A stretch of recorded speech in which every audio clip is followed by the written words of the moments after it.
quels sont vos diagnostics et qu'est-ce que vous proposez comme bilan, là, comme attitude pratique à ce stade-là?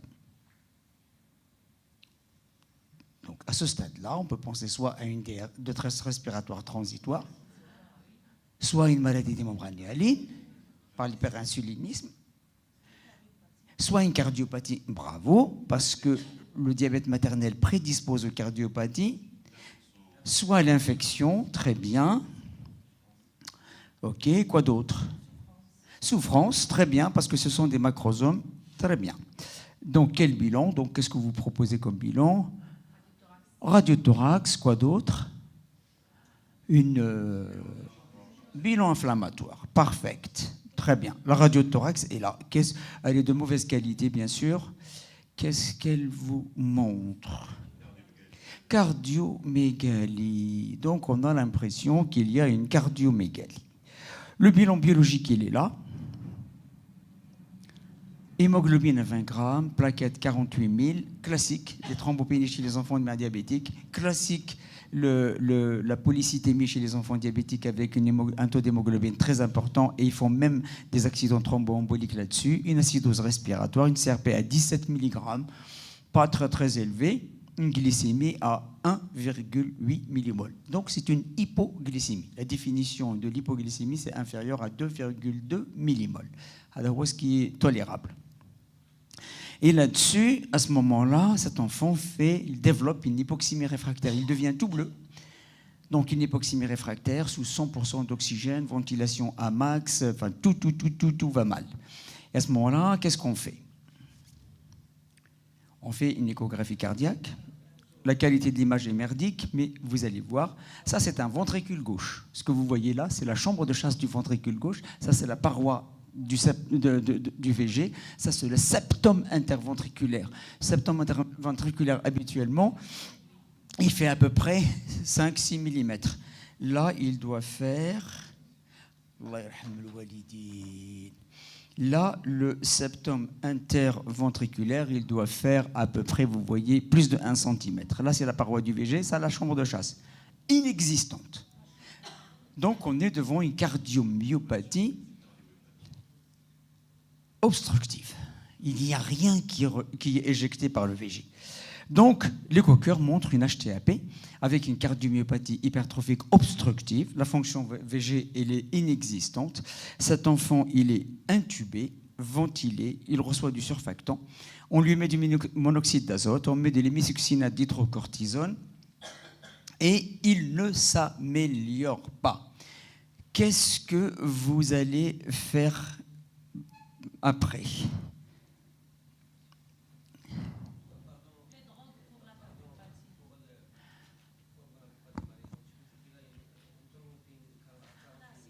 Tu as raison. Oui, tu as raison. Ça pourrait être une infection qui est passée inaperçue, même avec une CRP qui est négative. La CRP, c'est trop tôt pour augmenter. 17. Alors, le seuil de positivité est à 20. À partir de 20. Le seuil de positivité, mais j'ai 10. Le vrai réel seuil de positivité, c'est à partir de 20. Qu'est-ce que tu mettrais comme drogue pour la cardiopathie? Très bien, monsieur Habzallah, yarham al-walidin. L'un des médicaments qu'on peut utiliser, c'est les bêta-bloquants pour ralentir la fréquence cardiaque et à ce moment-là permettre au ventricule gauche de se remplir. Quels sont les effets secondaires du bêta-bloquant, monsieur Habzé? Les hypoglycémies. Et c'est un enfant de mère diabétique qui fait... Voilà. Donc, il faut juste le savoir. Mais ça n'empêche, on peut les mettre, c'est ce qu'on a fait. Donc, on a fait 6 heures après, on a fait un contrôle, effectivement. Il a une thrombopénie qui s'aggrave, il a une CRP qui monte. Et donc là, on a mis les antibiotiques. Voilà. Donc, on a mis les antibiotiques. On a transfusé les plaquettes. Il avait un KTVO pour sucrer, et ainsi de suite. Et Menbent, voilà. Donc, effectivement, on a mis... Parce qu'il avait 30 000 plaquettes. Oui, alors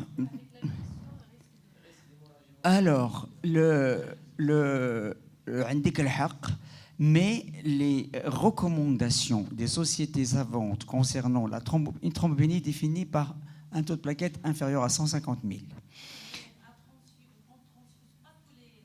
Non, madame, vous avez bien raison. Quand vous avez un enfant qui est en ECMO, en circulation extracorporelle, vous transfusez en dessous de 100 000 plaquettes, vous transfusez.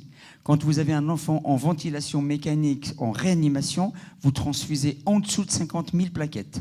Quand vous avez un nouveau-né normal qui ne demande strictement rien, vous transfusez en dessous de 30 000 plaquettes. On est à 30 000, mais c'est un enfant qui a besoin d'être en ventilation mécanique, qui a besoin, donc il est dans le critère ventilation artificielle, réanimation, donc transfusion en dessous de 50 000 plaquettes. Ce sont les recommandations qui étaient à l'époque valables.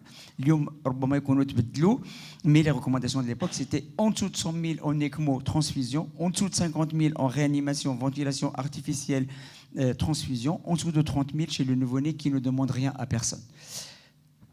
Donc, il a été transfusé en plaquettes. Et Kismito, donc vous avez raison d'avoir pensé au sepsis parce que l'hémoculture, elle va revenir positive à Escherichia coli. Donc très bien, donc les antibiotiques, ce n'était pas inutile. Haja khora, sur le plan hémodynamique, il allait mieux, sauf que Kismito, il allait mieux. Au Menbent, qu'est-ce qu'on a mis d'autre? Il va mieux sur le plan hémodynamique. Une fois qu'on a mis donc les bêta-bloquants, on a ralenti la fréquence cardiaque, on l'a resucré de façon à éviter l'hypoglycémie qui est à une double origine. Donc à la fois une origine liée au diabète maternel et une origine liée, bien sûr, iatrogène, ou en tous les cas, qui est liée au bêta-bloquant. Et cet enfant, il a normalisé progressivement la glycémie, il a normalisé progressivement son hémodynamique. On lui faisait une écho-cœur par jour, il s'est amélioré. Il est sorti à domicile à 25 jours de vie. Il avait 120 à 130 au début et on l'a ralenti à 80 de fréquence cardiaque. On l'a ralenti, donc on s'est donné un cut-off de 80. Parce qu'en dessous de 80, tu risques d'avoir des hypotensions artérielles. Et voilà, à 130, il ne se remplit pas. Il ne se remplit pas parce que il n'y a plus de chambre. La chambre de chasse est devenue virtuelle, complètement virtuelle. Donc il faut lui laisser le temps de se remplir. Voilà. Donc ce sont des situations pour lesquelles, quand on a un enfant de mère diabétique, la première des choses auxquelles il faut penser quand vous avez un enfant qui présente une cyanose, c'est soit il a une détresse respiratoire, donc dans ce cas-là, c'est une cyanose qui répond à l'oxygène, parce qu'elle est d'origine pulmonaire. Si elle ne répond pas à l'oxygène, elle est cyanogène, donc il faut penser à la cardiopathie. Cardiopathie, il y a deux circonstances. Soit une malformation cardiaque. Il faut savoir que le diabète maternel, effectivement, multiplie le risque par 5 à 6 fois de cardiopathie, toutes les cardiopathies confondues. Et l'une des complications, c'est l'HTAP. L'HTAP qui est liée, bien sûr, à la cardiomyopathie hypertrophique obstructive. Wallah marqt. Mais je ne me rappelle pas, c'est en microgrammes kilo-minute. On le prescrit et on le prescrit en microgrammes kilo-minute, mais je n'ai pas pris la dose exacte. Voilà, donc là on est devant, en conclusion, c'est un enfant de mère diabétique qui a fait une maladie des membres myéliques, une HTAP, une cardiomyopathie hypertrophique, une septicémie à Escherichia coli. Donc vous voyez, cet enfant, c'est une grossesse qui était assez correctement suivie. Il n'y a pas de rupture de la poche des os prolongée, il n'y a pas de contexte de fièvre maternelle, ni rien du tout, mais il y a quand même une septicémie à Escherichia coli. Donc l'ascension de la CRP nous a fait penser à ça, et surtout la gravité de la détresse respiratoire. Voilà. Est-ce que vous avez des commentaires là-dessus ? Qu'est-ce que vous aurez fait différemment? Oui, c'est vrai. Tout à fait. C'est vrai. Asphyxie périnatale, c'est vrai. Ce sont des terminologies qui ont changé.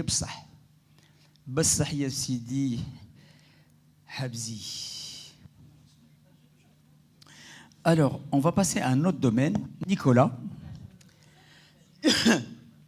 Quand je l'ai vu, il était déjà assez grand. Donc il est né, la mère elle avait 28 ans au moment de la grossesse, il est né en 99, vous voyez, ça fait quand même un bout de temps. Il est né à 40 semaines, fissuration de la poche des os de 24 heures, admission à la maternité pour maturation du col, parce qu'elle est à 40 semaines. C'est arrivé à 10h30 du matin, on lui met un gel de prostaglandine et on surveille le RCF qui était bon. En fin de journée, donc il est arrivé donc à 10h30, on met le gel, à 17h45, il n'y a pas de modification du col, donc on remet la dame dans son lit en me disant revenez dans votre chambre, demain on refera une autre tentative. Le lendemain, de nouvelle maturation à 9h du matin avec un poste de gel de prostaglandine. Et à ce moment-là, la poche des os se fissure. Elle était fissurée déjà depuis 48 heures. Le RCF est normal. À 60 heures de travail, le RCF devient peu oscillant et un utérus qui est tonique. Donc ça, c'est la femme est admise le 3 à 9 heures du matin, le 5 à 8 heures du matin, donc 48 heures plus tard. À ce moment-là, on met en place une péridurale, on commence le Saint-Ossinon. Et comme elle avait fissuré depuis 48 heures et elle avait rompu de manière franche, la poche des os, donc il n'y avait presque plus de liquide amniotique, donc on fait ce qu'on appelle une amnio-infusion. Je ne sais pas si vous savez. Donc à ce moment-là, ils vont mettre un gros trocar à travers le ventre de la mère qu'ils vont planter dans l'utérus et ils vont remplir avec du sérum physiologique pour permettre à ce moment-là d'avoir un peu de liquide amniotique de façon à faciliter le passage. Donc ils font une amnio-infusion et à 19h55, ça veut dire 81 heures après le début du travail, elle accouche par voie basse.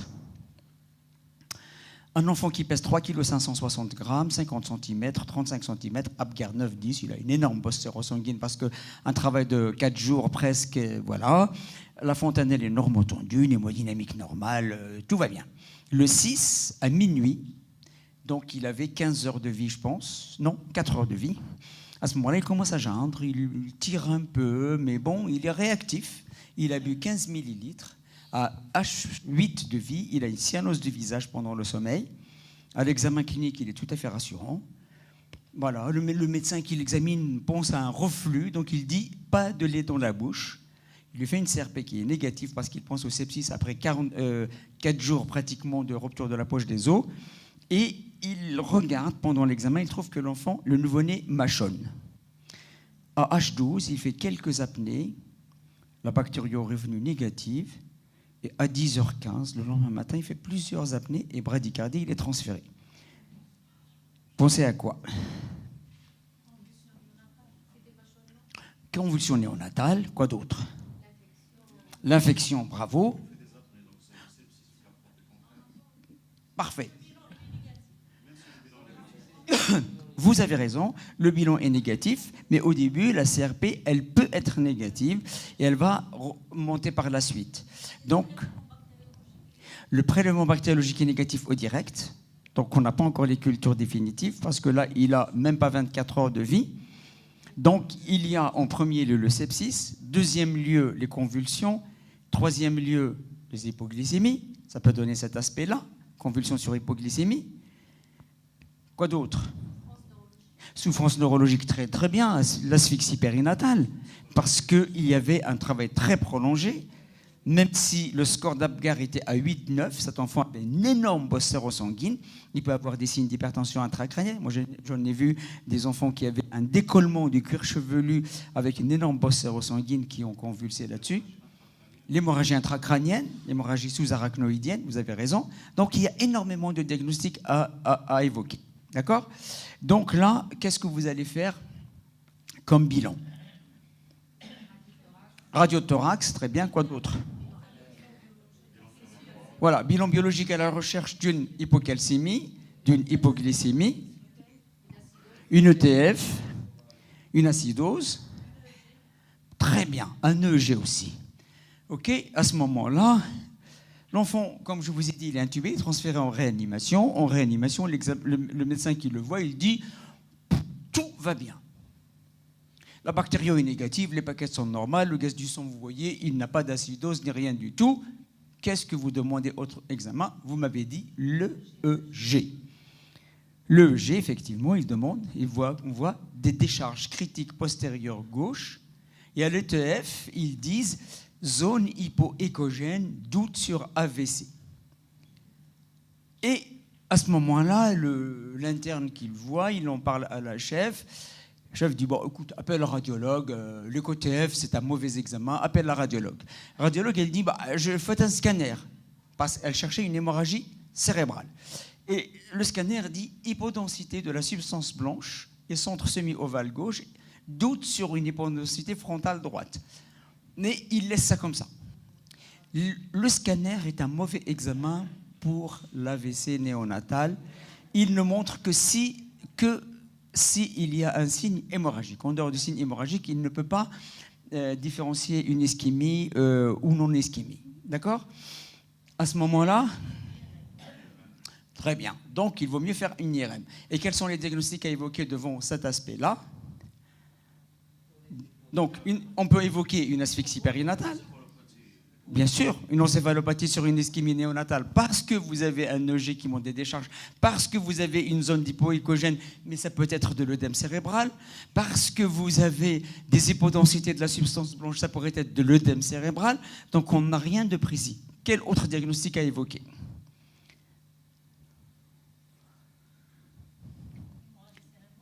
Oui, quoi d'autre?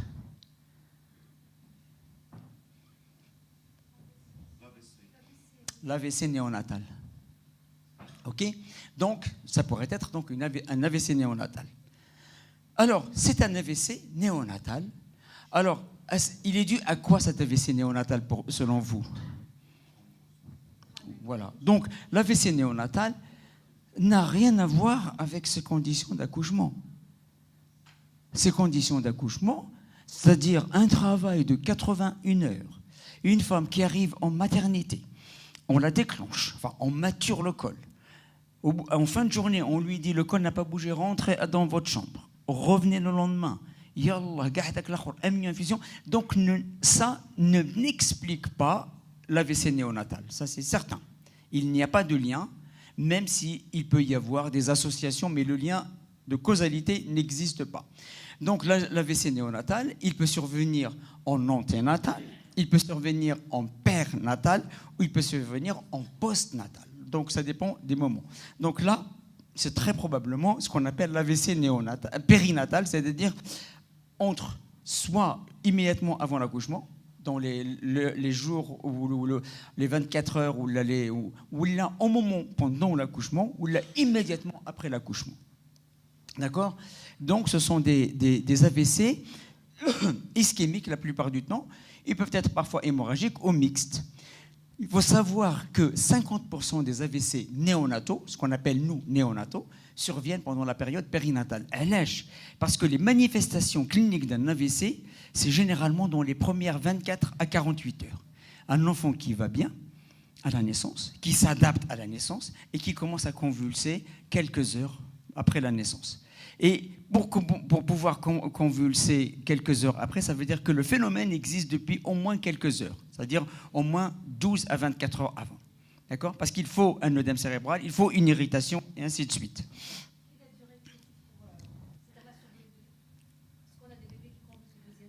Oui. Alors, la seule façon de faire la part des choses, c'est de voir alors, il y a ce qu'on appelle les convulsions bénignes idiopathiques, ce qu'on appelait pendant longtemps les convulsions du 5e jour. Celles-là, c'est probablement des anomalies métaboliques de la mise en place qui se mettent pendant la circulation transitionnelle, pour lesquelles on n'a pas d'étiologie bien déterminée si ça s'arrête là. Mais les AVC, vous avez obligatoirement un support anatomique. Quand vous faites une IRM, vous trouvez une zone ischémique.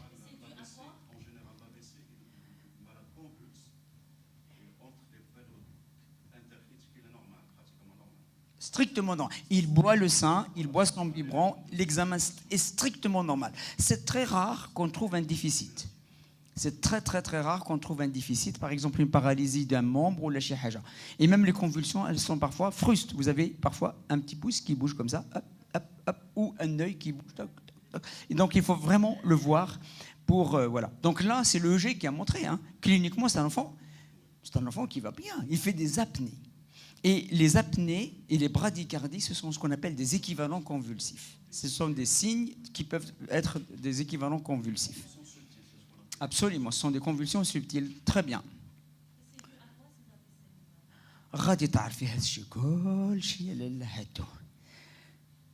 Donc je passe sur l'imagerie. Donc l'imagerie, on voit un peu de tout. Parfois l'imagerie, elle peut être subnormale. Parfois on voit un réel aspect.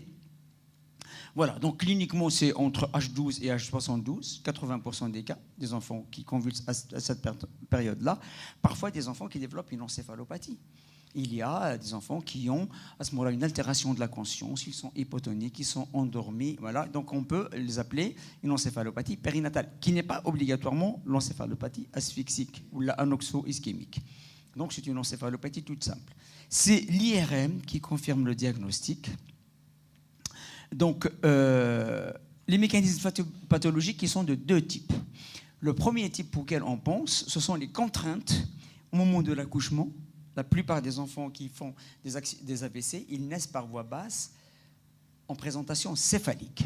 Donc, on pense qu'il y a très probablement un mécanisme de contrainte sur les artères carotides au moment de l'accouchement lié à la présentation.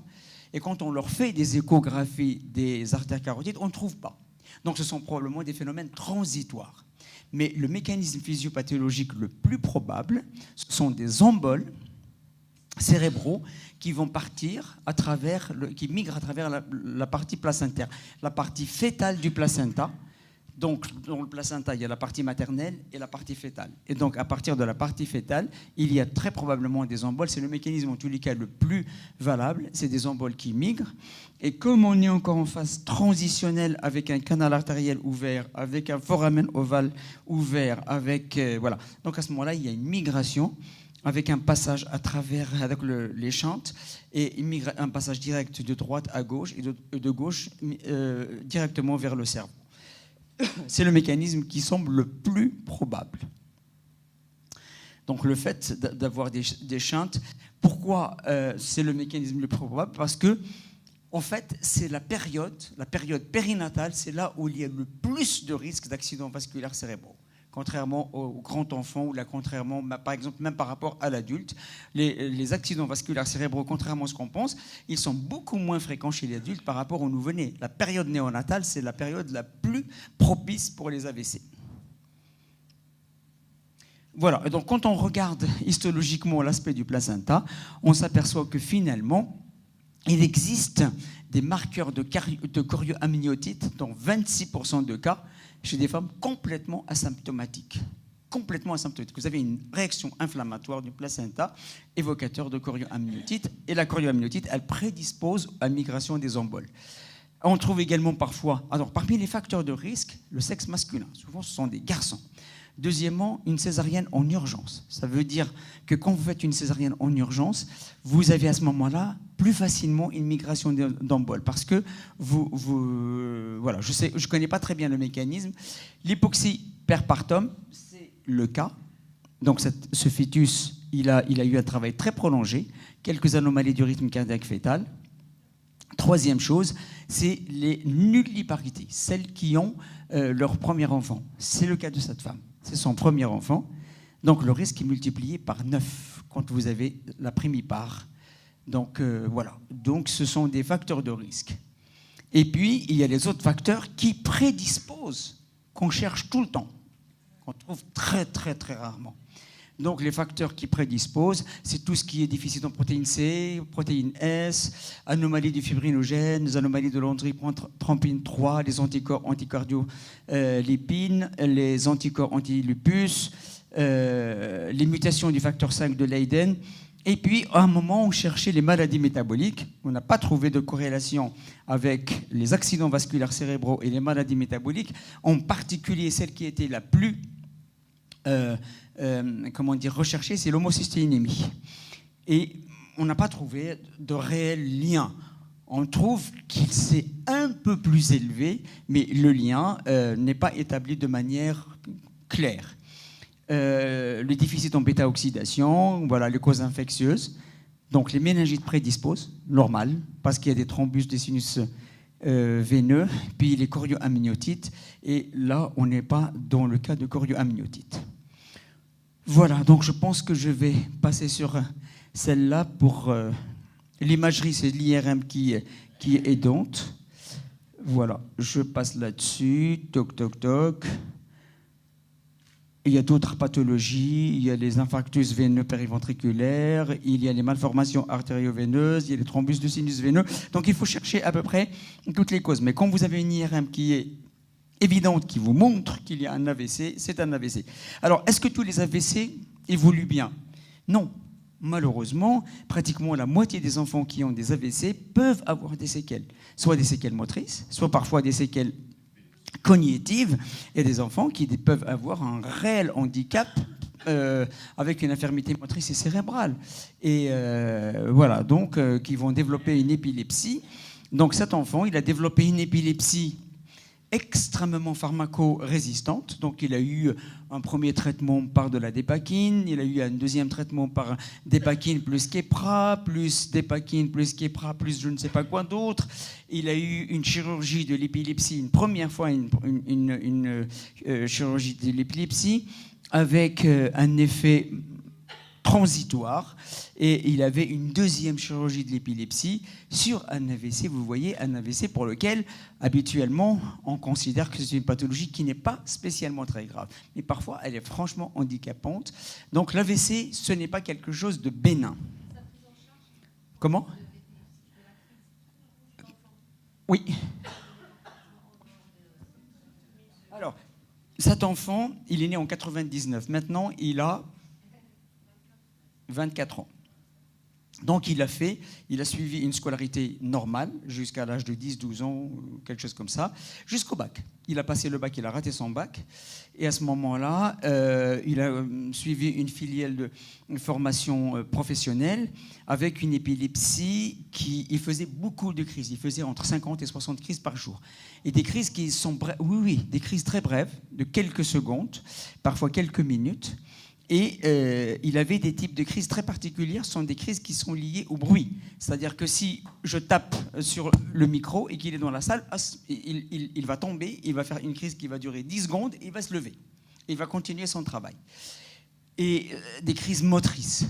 Et à ce moment-là, il a été exploré. Il a eu ce qu'on appelle un SEEG, c'est-à-dire un EEG avec implantation des électrodes, c'est-à-dire que sous anesthésie générale, ils font rentrer des électrodes directement dans le cerveau avec des micro-trous, et c'est pour localiser l'endroit épileptogène.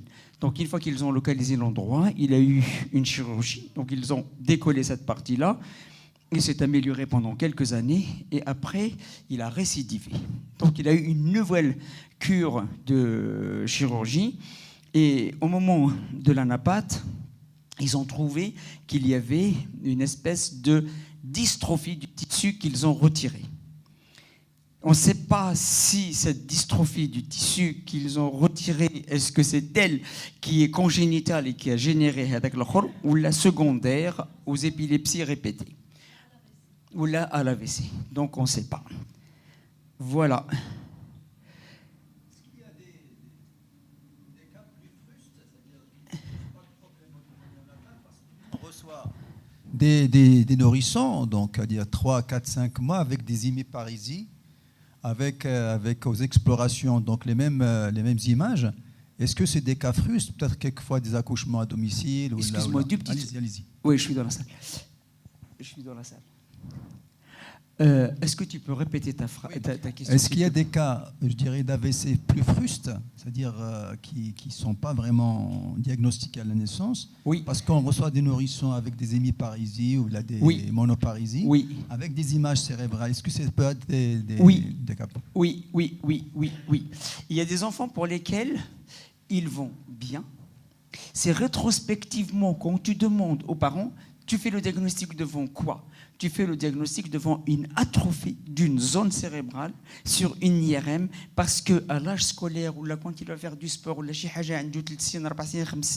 tu t'aperçois que finalement, il utilise moins bien sa main droite par rapport à la gauche. Il utilise peut-être son pied, il a un petit déficit.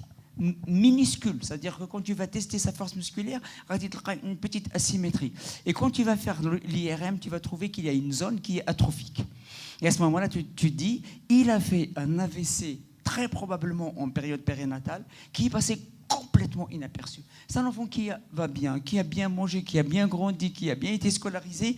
من بعد الوقت اللي غادي يبقى يدير لو سبور ولا يبقى يجري غادي تلقى عنده une petite amyotrophie d'un côté, إما le bras ولا هذه ولا هذه. Et qui a probablement fait des convulsions frustes qui n'ont jamais été vues. Ça existe et c'est décrit. De rien, خويا. نعم سيدي. Oui. Oui, monsieur, tu as raison. On est revenu sur la menu-infusion. C'était une mode dans les années 2000.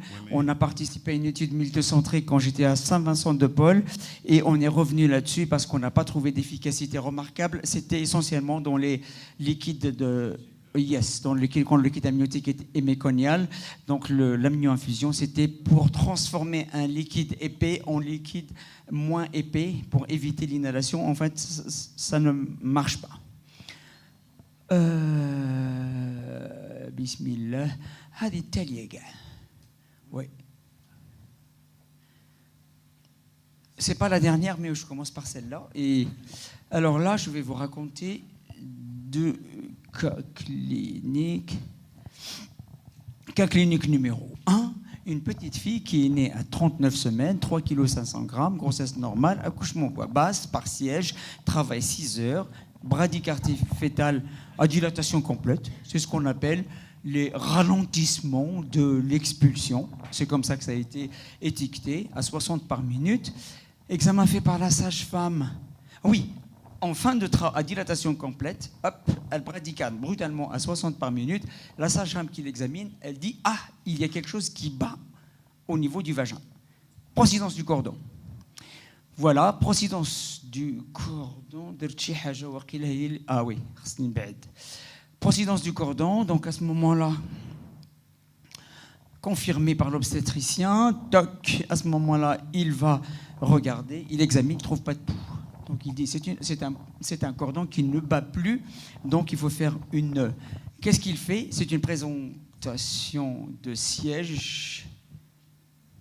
Et quand il y a une présentation de siège, c'est beaucoup plus rapide de faire une grande extraction de siège. Ça veut dire qu'il va tenir la petite par les pieds et il va la faire sortir. Ça demande 5 minutes, alors que s'il doit faire une césarienne, ça demande 15 minutes. D'accord? Donc à ce moment-là, il a dit, oh, décision, soit je fais une césarienne, soit je fais un... Donc je vais aller faire une grande extraction de siège. Il la sort au bout de quelques minutes. Donc... La bradycardie en tout et pour tout dure 17 minutes. L'enfant est né en état de mort apparente. Le gaz du sang montre un pH à 7,32, des lactates à 3,8. Retenez bien ce chiffre. 7,32, 3,8. Les pédiatres qui sont sur place, ils vont la désobstruer, ventilation manuelle, massage cardiaque externe, tac, tac, tac. Ils essaient de l'intuber. Comme il y avait du sang partout, il ne voit pas du tout au fond de la gauche, donc au fond elle saignait, donc au fond de la glotte, il ne voyait strictement rien. Et à ce moment-là, hop, au moment de l'intubation, la sonde tombe, et le pédiatre qui était sur place, malheureusement, qui a donné plus de l'importance à l'hygiène qu'à la survie de l'enfant. Elle dit, donnez-moi une autre sonde. Donc on lui donne une autre sonde, donc elle perd 1 minute ou 2. Pendant ce temps-là, elle poursuit la ventilation manuelle, massage cardiaque externe, intubation à 6 minutes de vie, récupération d'une fréquence cardiaque correcte.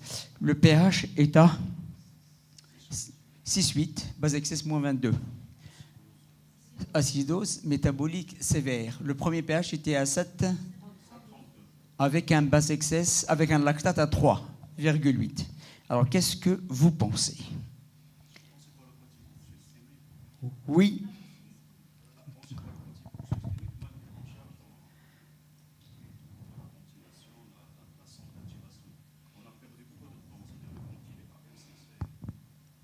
D'accord. Quoi d'autre? Qui dit autre chose? Là. Oui. Quoi d'autre? Je raconte un deuxième cas. Hop. Une mère de 20 ans, G3P2, admise à l'hôpital en travail, col dilaté et évasé, siège, même chose que l'autre, cordon, procidence du cordon, non pulsatile, prise immédiatement à la naissance, forceps, stock, extraction, score d'Apgar à 0 comme l'autre, voilà. Durée de prolapsus 20 minutes, l'autre on avait dit 17 minutes. Gaz du sang, pH 7,24. Prise en charge en réanimation après 20 minutes de réanimation, 6,68. Base excess, moins 22. Quoi d'autre? Est-ce que vous pensez que le pH initial était correct?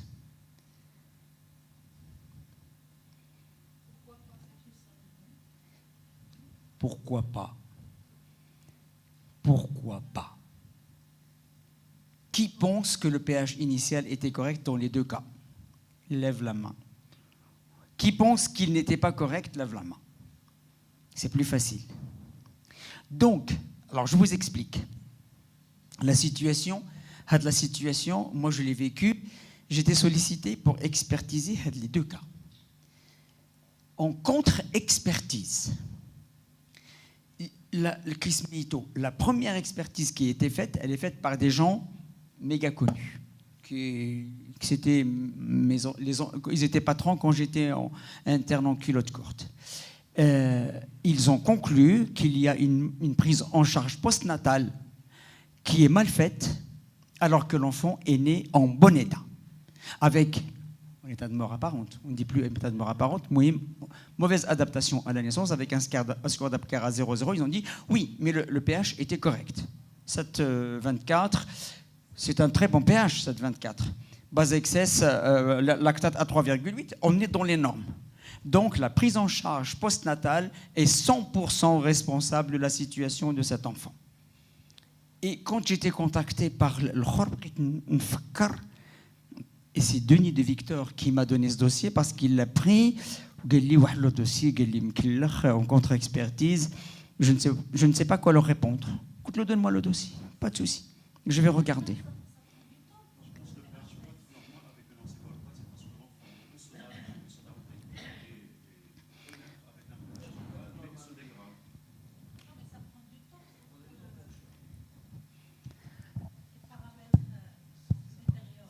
Alors, je vous explique comment j'ai procédé.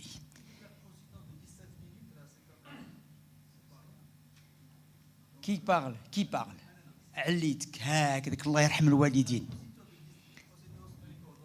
17 minutes et 20 minutes, ce n'est pas rien.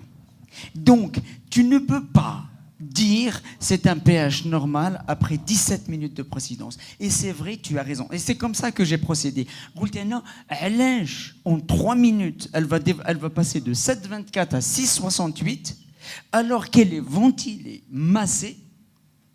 Ouf, 17 minutes, elle ne passe de rien à rien. Il ne se passe rien. Elle est en arrêt cardiaque. Ça n'a pas de sens. Et c'est ça l'argument que j'ai utilisé et je vous explique pourquoi. Voilà. Alors, ça se passe comment? Donc, le fœtus, comme vous le savez, il est alimenté par le cordon ombilical par sa mère. Il y a 2 artères et une veine. Je vous passe sur les détails. Et ce qui se passe aussi, c'est que le cordon ombilical, vous avez la veine qui est plus large, l'artère qui sont plus fines, et ainsi de suite. La veine, elle reflète l'équilibre acido-basique maternel. Le sang veineux de la veine ombilicale, il va de la mère au fœtus, il revient par les artères. Et les artères reflètent le khor, kismito. Et quand j'ai dit ce pH n'est pas normal, ils m'ont dit oui. Au début, honnêtement, je suis parti à l'idée de dire oui, c'est un pH veineux ombilical. C'est l'équilibre acido-basique de la mère. هما قال لي الاخر عندهم كاتبين تما pH artériel. Non, c'est un pH artériel. من بعد بقيت نفكر autrement. D'accord? Voilà. Donc, Kismito. Je passe là-dessus. Hop. Je passe sur la technique. Donc, juste pour vous dire que le sang de l'artère ombilicale reflète le métabolisme fœtal, comme je vous le dis. Le veineux ombilical reflète le métabolisme placentaire. Et quand vous clampez le cordon, donc on clampe le cordon de chaque côté, comme vous le savez, on isole un bout de cordon ombilical de 20 cm à peu près, et sur ce bout de cordon ombilical, on fait le gaz du sang. On prend soit l'artère, soit la veine, soit les deux, peu importe. Et ce bout, une fois que vous l'avez isolé, avec le bout que vous avez pris, vous pouvez le mettre sur une table, il peut rester stable pendant 1 heure. Il ne se passera rien pendant 1 heure. Donc, vous êtes tranquille pendant 1 heure. Alors, soit, si ça passe le temps d'1 heure, donc peut être modifié, mais il ne peut pas être modifié de 7,24 à 6,68. En fait, qu'est-ce qui se passe? C'est que l'acidose de 7,24 est une acidose physiologique. Pourquoi? Parce que le travail ou les contractions utérines, elles vont modifier la circulation placentaire. Elles vont modifier la circulation. Quand vous avez une contraction de l'utérus, vous avez une altération de la circulation utérine pendant le travail. Donc vous avez une altération de la circulation placentaire et vous avez une acidose qui s'installe de manière physiologique. Tout accouchement s'accompagne d'une acidose physiologique. Et le pH normal à la naissance, il se situe entre 7,24 et 7,28. En dessous de 7,10, il est pathologique, et au-dessus de 7,10, il est considéré comme dans les normes encore. Là, on était dans les normes. Parfois, vous avez à ce moment-là une hypersénésie ou de la chiaja, mais ce n'était pas le cas. D'accord?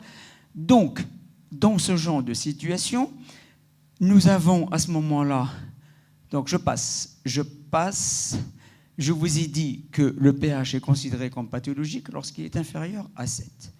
Au-dessus de 7,10, il est considéré comme encore dans les normes. On est dans les normes. Le premier gaz du sang. Le deuxième gaz du sang, il est en dehors des normes. Donc, je passe là-dessus, je passe là-dessus, je passe là-dessus. Hop. Quand vous prenez certaines situations que nous avons ici, par exemple, procidence du cordon, une mort fœtale in utero, quand vous prenez toute interruption de la circulation placentaire materno-fétale, toute cette interruption, elle va faire quoi? Elle va stabiliser, elle va garder le sang qui est dans le cordon ombilical. Du moment où le fœtus se met en arrêt cardiaque, donc bradycardie à 60, c'est un arrêt cardiaque. C'est clair, vous n'avez plus de circulation. Et donc à ce moment-là, vous n'avez pas cet échange. Le sang, il vient par la veine ombilicale, mais il ne repart plus. Ce qui fait que quand vous isolez avec le bout du cordon ombilical sur lequel vous allez faire votre gaz du sang, c'est le sang qui est là avant la bradycardie. Parce qu'au moment où le cœur s'arrête, vous n'avez plus de retour. Donc ce sang-là, c'est le sang du moment des échanges. Et pendant les 17 minutes, il n'y a eu pas d'échange. Donc pendant ces 17 minutes, pas d'échange. Et le gaz du sang que vous faites au cordon ombilical, c'est le reflet de votre équilibre acido-basique avant la bradycardie. C'est pour cela qu'il est normal. Et que cette acidose par la suite, c'est impossible de passer de 7,24 à 6,68 en 3 minutes, ou la 4 minutes, ou la 5 minutes, ou la 6 minutes, tout en ventilant l'enfant et en faisant un massage cardiaque avec ça. C'est impossible. Impossible. C'est impossible de passer d'un bas excès à -6 ou la -8 à -22. Impossible. Donc du coup, quand vous avez un gaz du sang à la naissance qui est fait au cordon ombilical, il faut l'interpréter en fonction du contexte. Si vous avez un contexte d'arrêt cardiaque fœtal en anténatal, votre gaz du sang, il est faux. Ce n'est pas parce qu'il est prélevé sur la veine ombilicale ou sur l'artère ombilicale. Il est faux tout simplement parce qu'il n'y a pas eu d'échange placentaire pendant la période fœtale, en fait la dernière période fœtale avant la césarienne ou avant l'accouchement. Donc il faut être très prudent là-dessus. Je passe là-dessus. Hop, hop, hop.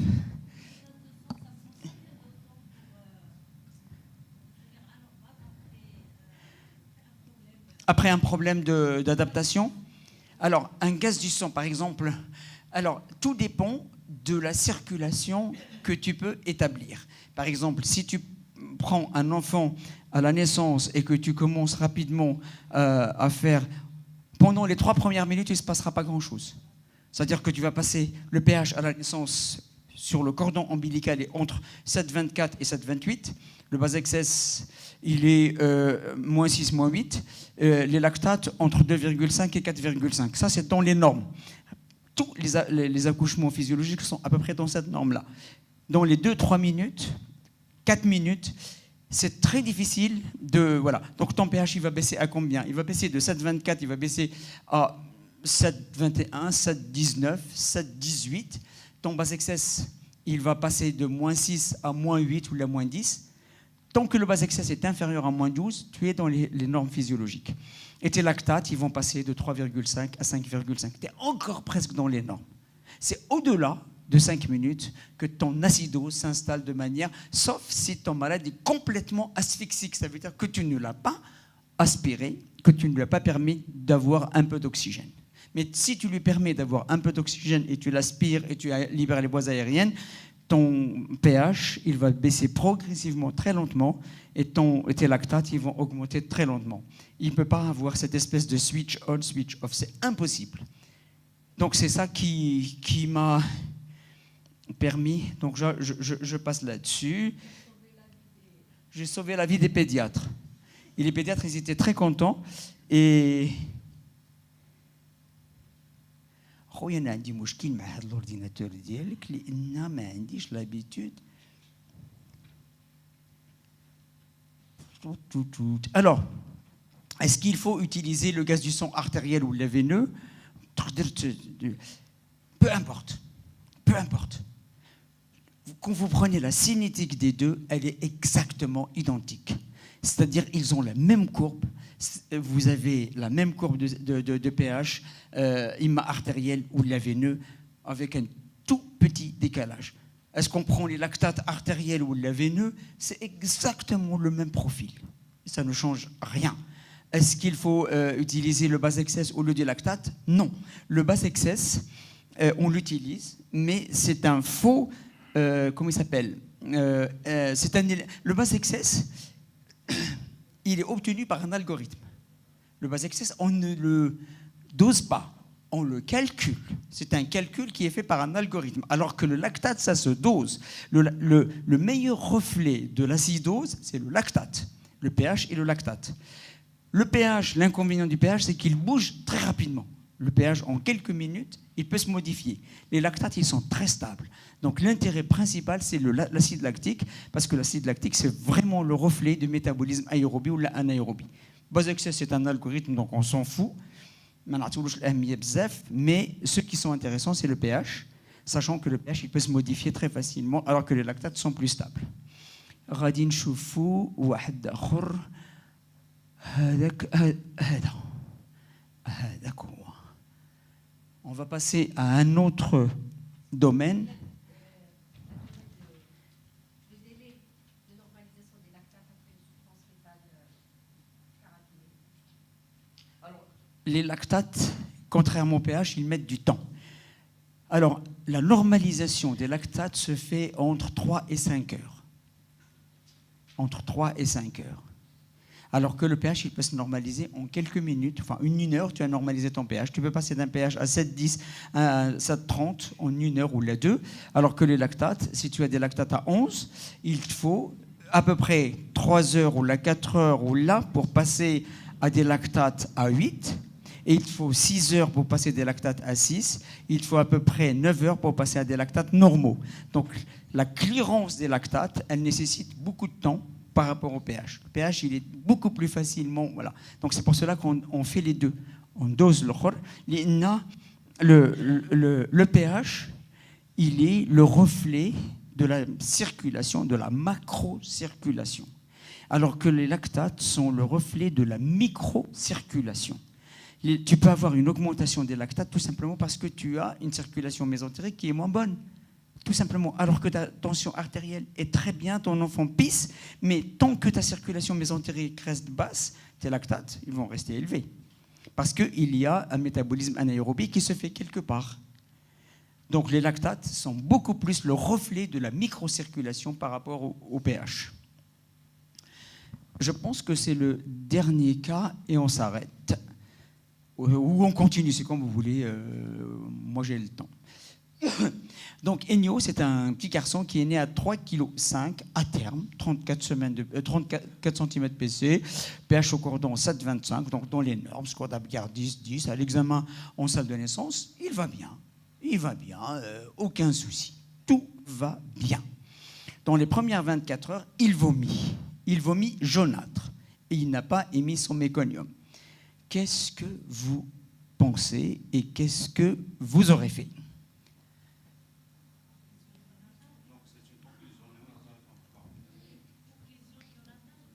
Bien. Donc, premier diagnostic, c'est une occlusion néonatale.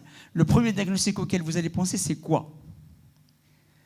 Un enfant qui va bien à la naissance, quelques heures après, il vomit. Et il vomit jaunâtre. Jaunâtre, ça veut dire franchement assez bas. Donc, l'obstacle est assez bas. D'accord? Comment? Atrésie du grêle, quoi d'autre? Bravo. Oui, mais la maladie du Hirschsprung, c'est trop tôt. Il faut plus de temps. Quelle est l'urgence pour laquelle vous allez agir tout de suite? Non. Bon, à l'examen clinique, il n'a pas de malformation anorectale. L'anus est perméable. Oui, le mésentère commun, il met du temps. Et tu ne fais rien. Oui, quoi d'autre? Quelle est l'urgence pour laquelle vous allez dire « Putain, il faut que j'appelle le chirurgien pour l'ouvrir. Il faut que j'y l'ouvre maintenant, tout de suite. » J'ai un nouveau-né, je suis en réanimation, j'ai un nouveau-né. L'interne, le chef qui me dit « Monsieur, il vomit jaune. Tu l'as examiné? Oui, le ventre est comment? Il est souple, il n'est pas gros comme ça. S'il est gros comme ça me rassure. Quand il a un ventre comme ça me rassure. Hein? L'occlusion basse ne me dérange pas. Elle ne me dérange pas du tout. Je lui mets une sonde gastrique, je vide l'estomac et je le laisse tranquille. J'appelle le chirurgien, il est 2 heures. Non. Non. Il y a une urgence. Une seule. Que vous devez savoir. Une seule. Et pour lequel vous allez ouvrir l'enfant à 3 heures du matin. Oui, le volvolus du grêle. Il faut sauver le grêle. Eh oui. ما سمعتكش اسمحي لي لا اعتذر ما سمعتش. Donc le volvolus du grêle, c'est la seule urgence quand vous avez un vomissement jaunâtre. Jaunâtre, ça veut dire bilieux chez un enfant qui va par ailleurs, il n'est pas distendu, et à ce moment-là, vous allez l'ouvrir en urgence. Donc là, et qu'est-ce que vous allez faire avant de l'ouvrir? Vous allez faire quoi comme bilan? ASP, l'ASP Rahnaya. Qu'est-ce qu'il montre?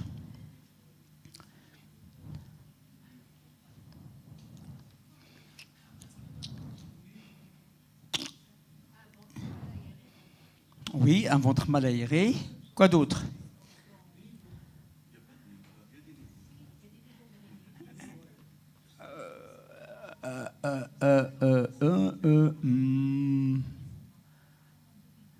Quoi d'autre? Quoi d'autre? Bravo. Quoi d'autre? Alors, vous parlez tout à l'heure d'atrésie du grêle. Vous cherchez quoi? L'image en double bulle. Est-ce qu'on l'a? Mumkin, mais elle n'est pas évidente. Elle n'est pas évidente. واخا تبان واحد شويه l'estomac راه هنايا نشوفوا هنا l'estomac وهذه تبان بحال une deuxième bulle. واش هذاك سي دو غريل ديستوندو واش une deuxième bulle. هذا يبان هنايا le côlon mal aéré. L'ampoule rectale n'est pas aérée du tout. Donc l'ampoule rectale n'est pas aérée du tout. Donc on peut se poser un certain nombre de questions.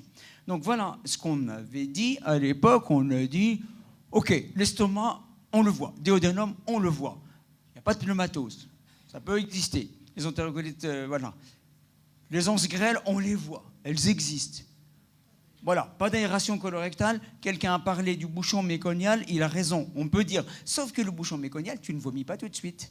خصك نهار ولا يومين ولا 3 ايام ولا 4 ايام عاد باش تكوماسي تفوميسي حتى تعمر مليح. هذا مازال باقي ما عامرش. لو فونتر خاوي ها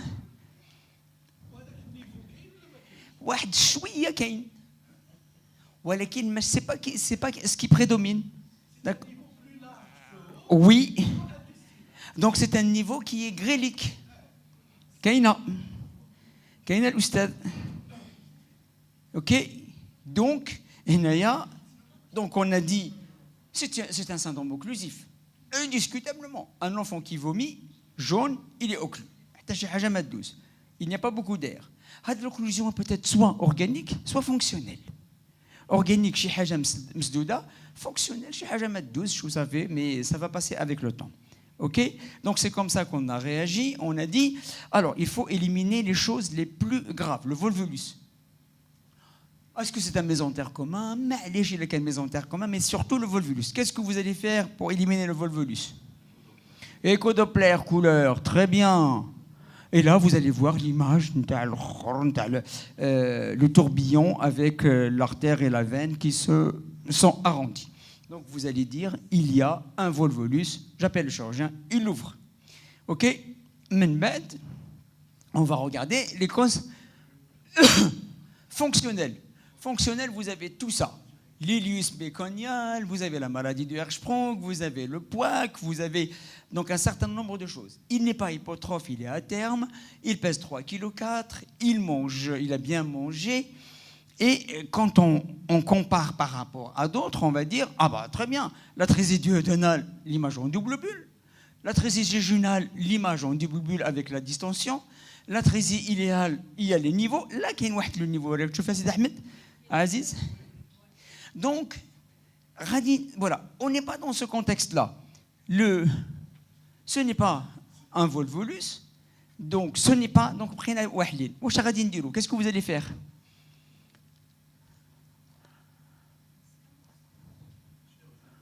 Vous allez opacifier par le bas pour savoir si non, où est-ce qu'il se situe l'occlusion. C'est exactement ce qu'on a fait. On a opacifié par le bas, ou à de l'opacification. Voilà, donc on a opacifié, voilà. Ça passe. Sauf, on a opacifié 3 fois.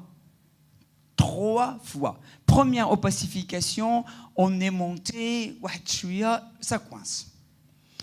A dit, atrésie jéjunale. La radiologue, c'était pas n'importe qui, c'était Danielle Pariente, l'une des meilleures radiologues de sa génération, qui nous dit revenez demain, je n'achète pas. On a opacifié un peu, donc ça monte un peu plus. Vous voyez, on a déjà dépassé le truc. Pas convaincu, il y a un obstacle. On a opacifié la 3e fois. Et à l'époque, il y avait M. Gauthier, chirurgien, excellent chirurgien comme vous le saviez, meilleur greffeur hépatique pédiatrique de France. Et M. Gauthier, lui, je l'ouvre. Ça fait 3 opacifications, ça ne monte pas suffisamment, ça ne monte pas assez vite, je l'ouvre. C'est une atrésie du grêle. Je mets ma main à couper que c'est une atrésie du grêle. قلت له واخا سيدي بلا ما نحيدوا الكليد ولا الرجل ولا حتى شي حاجه اخرى voilà. Il ouvre, voilà ce qu'il trouve. Et il m'appelle, راني عاقل عليها, قال لي une des penseuses قالت لي Monsieur Gauthier vous demande de descendre. Je descends au bloc. هو يقول لي Mousse, regarde ce que j'ai trouvé. Un ileus. Ileus méconial, c'est mucoviscidose. Voilà. Donc, après, je mets la pince. Voilà la pince. Je mets avec le méconium élastique. C'est un ileus méconial chez un enfant qui a une mucoviscidose néonatale. Et c'est pour cela qu'on n'arrivait pas à monter, par l'opacification, on n'arrivait pas à monter plus haut. Donc, intervention à J1, pas d'anomalie morphologique, et c'est un ileus méconial. Les intestins étaient pleins à l'écho, et on était gêné par une chose, par la distension aérique. Et comme tu le sais, mon cher ami, l'air, c'est l'ennemi de l'écho. Et donc, du coup, à l'écho, on avait une telle distension qu'on n'arrivait pas à passer. Parce que si on avait vu un magma, une stase très importante, avec des intestins qui sont pleins de matière solide, peut-être que. Il y a 3 opacifications. Il nous a, on l'a staffé 3 ou 4 fois avant de l'opérer. Et quand on l'a opéré, il s'est avéré que c'était finalement un ilus. Non, on n'aurait pas vu plus. Non. La seule chose qu'on aurait vu, le scanner abdominal. Non, on a fait l'écho abdominal à la recherche du volvulus du grêle. Parce que la première cause qu'on a voulu éliminer, c'était le volvulus du grêle. Et c'était la hantise. De toute façon, c'est notre hantise. Un enfant qui vomit vert, obligatoirement une écho abdominale. Obligatoirement. Si l'écho abdominal ne montre... Parfois, l'écho abdominal, on est gêné par l'air. Si le radiologue dit « je n'arrive pas à voir les vaisseaux mésentériques », opacification. Opacification par voie haute pour regarder le mouvement le déodénum ou la rotation déodénale et intestinale. Si on a un doute, on l'ouvre. Exceptionnel qui ne sera jamais vu par personne. Out. C'est exceptionnel, ce qui a été exceptionnel. Personne ne le verra plus. Oui. Oui. Tout le monde va être averti de savoir que le Kismito. Voilà. Les choses simples à Mustapha. Oui. Quand quelqu'un vomit vert, oui, ça peut arriver. Et après, quand on le met au repos digestif pour voir, parce qu'il y a une période de surveillance, quand vous avez sur une sonde gastrique du liquide vert, qu'est-ce que vous faites? Premier réflexe. Regardez si la sonde est trop loin. Exact. C'est-à-dire, si vous dépassez le pylore, vous changez de sonde. Oui. Aoul haja vous faites quand vous avez une sonde gastrique qui ramène du liquide vert, vous changez la sonde. Oui, vous vérifiez. Parce que quand elle dépasse le pylore, votre résidu sera vert. Absolument. Le dernier cas.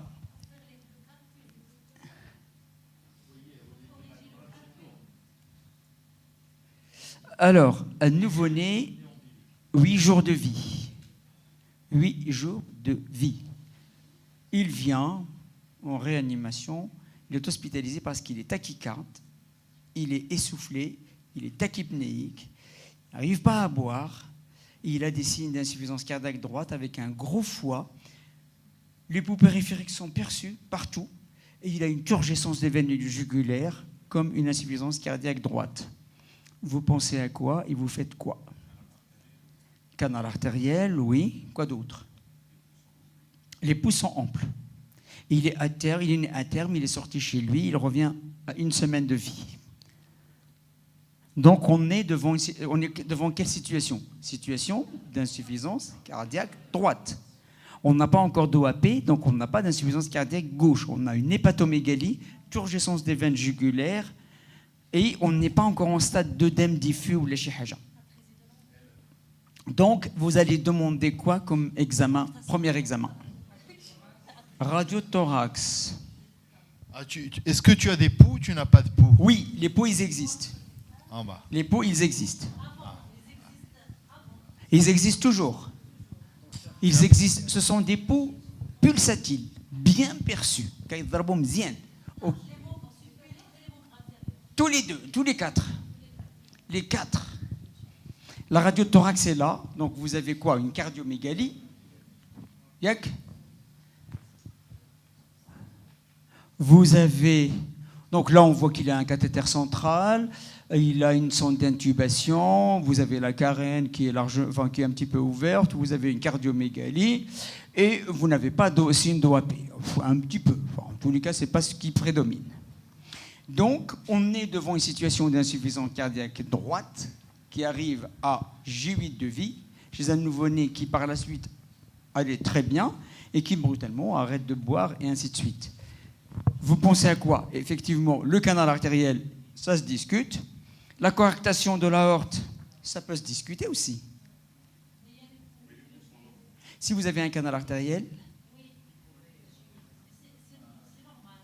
oui, si vous avez un canal artériel large, vous pouvez avoir des poux. Ils peuvent être conservés. Donc à ce moment-là, ils peuvent chanter par un canal artériel. D'accord? Pensez à quoi d'autre? Pensez à une...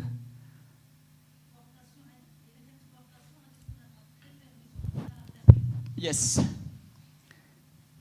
Quoi d'autre? Vous allez faire, vous m'avez dit, une écho cardiaque. Donc l'écho cardiaque, je pense que je ne l'ai pas. Je ne l'ai pas.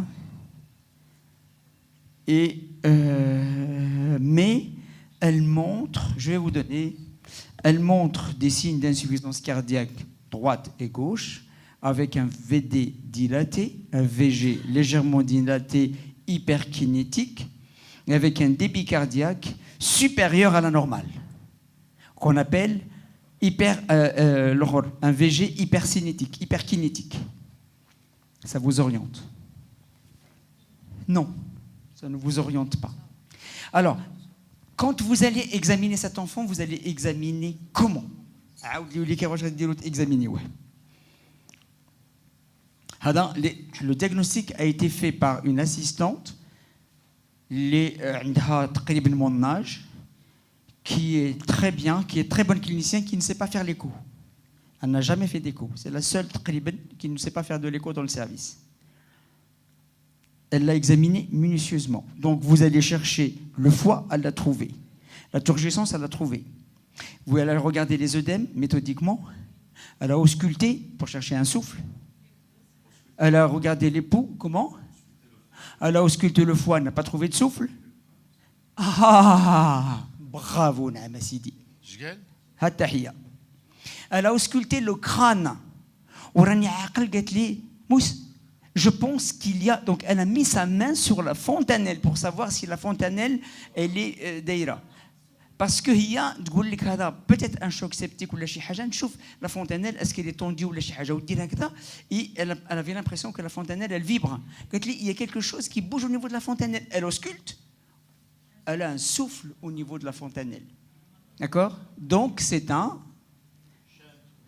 un shunt au niveau, c'est l'anévrisme, c'est la malformation artério-veineuse de Galien, qui décompense souvent à cet âge-là et qui donne une insuffisance cardiaque droite au début, puis une insuffisance cardiaque globale, hypercinétique, parce que là on se fait avoir, quand on fait une écho et on a quand on calcule le débit cardiaque et on a un débit cardiaque très élevé, on est parfois, quand on dit « Ah, le débit cardiaque mzien, donc ce n'est pas un choc, ce n'est pas... » Si, c'est un choc.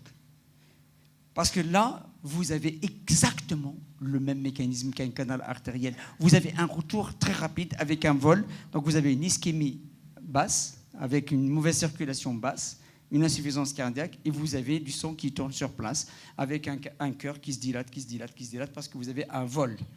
Exactement le même mécanisme que le canal artériel. Donc il faut penser à ausculter tout, y compris, voilà...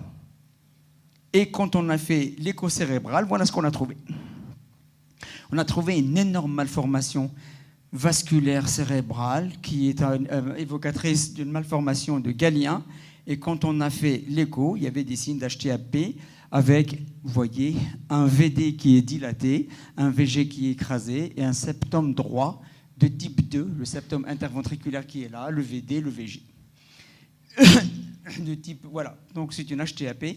Et quand on a regardé à l'écho le canal artériel chante droite-gauche, ça veut dire que les pressions pulmonaires étaient supérieures aux pressions systémiques. Et quand on a regardé l'AP, vous voyez, l'AP, elle est énorme par rapport à l'aorte, alors qu'habituellement, elles font toutes les deux. Celle-là, elle doit faire 9 mm, celle-là 9 mm, celle-là, elle fait 8 mm, celle-là, elle fait à peu près 10. Donc, elle est plus large, ce qui n'est pas normal. Non, il était hyperkinétique à cause du le retour qui était plus rapide, comme dans un canal artériel. Donc le cœur, il reçoit, en fait, il envoie un volume, il reçoit 1,1, il envoie 1,1, il reçoit 1,2, et progressivement, il reçoit 10%, 15%, 20%, il reçoit plus de retour que ce qu'il envoie. Donc automatiquement, il se dilate, et quand il se dilate, il commence à se contracter beaucoup plus vite pour pouvoir évacuer. C'est pour cela qu'on appelle hyperkinétique. Alors que quand il y a une asphyxie, il est akinétique, il est hypokinétique. Voilà, Allah yarham al-walidin. Tiens, j'ai une question à la salle. Oui. Qu'est-ce qui donne un poumon blanc chez le nouveau-né? 4 situations. 4 situations. Un poumon blanc. Un poumon blanc. Quoi vous pensez? Alors, Blati, vas-y. Ouais, voilà. Alors, c'est les 4. Parmi les 4, il y a, quand vous avez bien sûr une MMH, ça c'est clair, canal artériel, 8e jour, quand ça devient blanc d'un seul coup, etc. Le retour veineux pulmonaire anormal. Bloqué, total bloqué. Voilà. Et bien sûr, les infections. En septobé. Voilà, les 4 situations. Quand vous avez ces 4 situations, et puis quand vous soupçonnez un retour veineux pulmonaire anormal et qui est bas, le cathé ombilical est interdit. Yes. Parce que sinon, vous tuez immédiatement le gamin. Je rappelle juste qu'en 1992, on cohabitait avec Hassan Afilal à Saint-Vincent-de-Paul et on a reçu un nourrisson qui avait 1 mois et quelques jours de vie pour une détresse respiratoire et un poumon blanc. Et on a pensé premièrement CMV, bronchiolite, nanana. Et Hassan, il le regarde, il dit « Bizarre, je pense que c'est un nerf VPA. » Tu te rappelles, Hassan? Je pense que c'est un nerf VPA, total, bloqué. À 1 mois et demi de vie. On s'est tous commencé à se moquer de lui. Et à ce moment-là, mais c'est vrai, on a commencé à se moquer de lui. Il nous a dit, j'ai l'impression qu'il y a un signe ici qui s'appelle, comme le signe de cimeterre. Le signe de cimeterre, c'est comme une espèce de sabre, un signe de sabre comme ça. On a envoyé un équerre chez Daniel Sidi, et Daniel Sidi l'a appelé en disant, putain, il est fort le mec. Mais je vous assure. Et c'est... Hein, tu te rappelles? Ça fait trop longtemps. Non, mais je me rappelle parce qu'on allait publier le cas. On allait le publier et on a eu quelques bâtons dans les roues parce que ديك الوقت العرب كانوا ما عندهمش لا قدرة لهم واخا كنا en chiffres assez élevés voilà. Donc c'était vraiment, et je me rappelle parce que ça a duré 24-48 heures où on s'en moquait de la zone.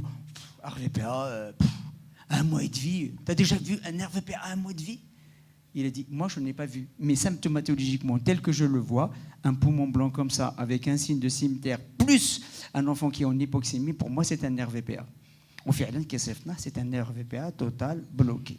En fait, pour la publication, on avait fait tout le travail et tout, et normalement, celui qui découvre, il a le nom d'Yellow en premier, le chef de service en dernier. Et la chef de service, elle nous a dit de placer 2 Français avant nous, et on a refusé de publier. Ça m'est arrivé une fois, quelques mois auparavant, pour un enfant qui avait une dermatose, ce qu'on appelle une... C'est des enfants qui n'ont pas de glande sudoripare. Et ils ont une agénésie dentaire associée. J'étais de garde, il est venu pour une mort subite du nourrisson. Et ce nouveau-né, enfin ce nourrisson qui était mort, il était mort, mais il était chaud. Il était chaud. Habituellement, quand on est mort, on est froid. Et moi, je l'examine, je marque décès, enfant chaud. Et à ce moment-là, le lendemain, on a vu avec la chirurgienne maxillofaciale qui nous a dit, quand je l'ai examiné, je trouvais qu'il avait une espèce de petite dysmorphie faciale, et à l'époque, systématiquement, on faisait une radio de squelette, enfin corps entier, radio corps entier, et il n'avait pas de dents. Donc il n'y avait pas d'ébauche dentaire. On en a parlé, Gatna. Eh bien, il existe un syndrome où les nouveau-nés, enfin les fœtus n'ont pas de dents, et c'est une ectodermose où ils n'ont pas non plus de glande sudoripare, et ils meurent par hyperthermie maligne. Donc, kivash. Et j'avais écrit l'article à l'époque, complètement écrit, de A jusqu'à Z. Et au moment où il est sorti, il n'y avait pas du tout mon nom. Il y avait 3 noms qui étaient les noms des l'Khorien. mon nom n'a pas figuré. Et quand la chef du service, je lui ai dit, elle m'a dit, de toute façon, vous allez repartir au Maroc, vous n'avez pas besoin de publication. Au revoir. Clairement, c'était comme ça que ça s'est passé. Tout l'article, avec tout. C'était une rareté. L'article خرج. Tu ne peux pas soumettre toi-même l'article, le subordonné. Donc, tu mets pas, bien sûr, tu mets pas de nom. Tu donnes l'article, machin. Ou l'article خرج. De toute façon, tu n'as pas besoin. Hein. Tu vas partir au Maroc, donc tu n'as pas besoin pour ton CV. Voilà. Et oui, c'est comme ça. Alhamdulillah, Allah Ta'ala, bien sûr, plus que la personne qui nous a maltraités à Hassan. Ça te rend plus fort et surtout quand on voit l'Aqiba Ftali, nous on s'en sort pas mal ou Allah yakun liha wasafi. Voilà, est-ce que vous avez des questions sur les cas que je vous ai racontés, même si c'était un peu rapide? Est-ce que vous avez des commentaires? Est-ce que vous avez des remarques?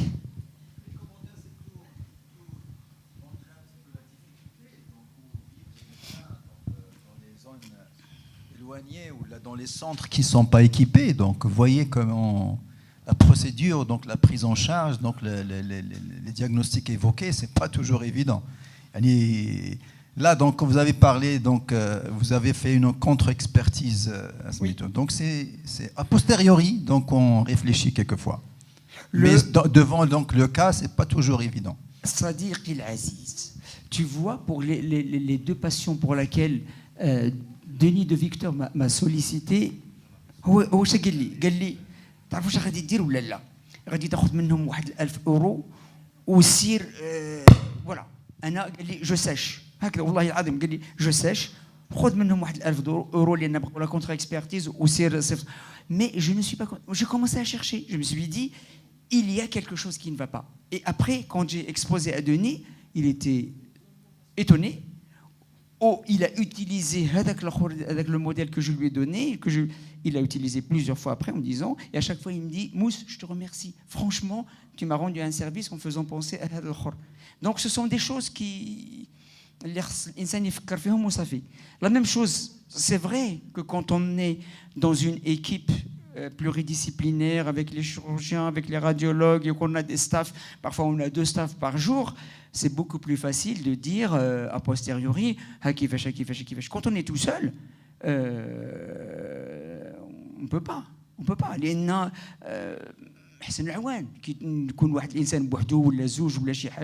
On arrive à se mettre d'accord rapidement, alors que quand on est nombreux, le débat est tendu. Hein. Le débat, donc ça ouvre sur d'autres pistes. Voilà, je vous remercie infiniment d'être resté jusqu'au bout. Je laisse le dernier mot à Monsieur le Président du Congrès.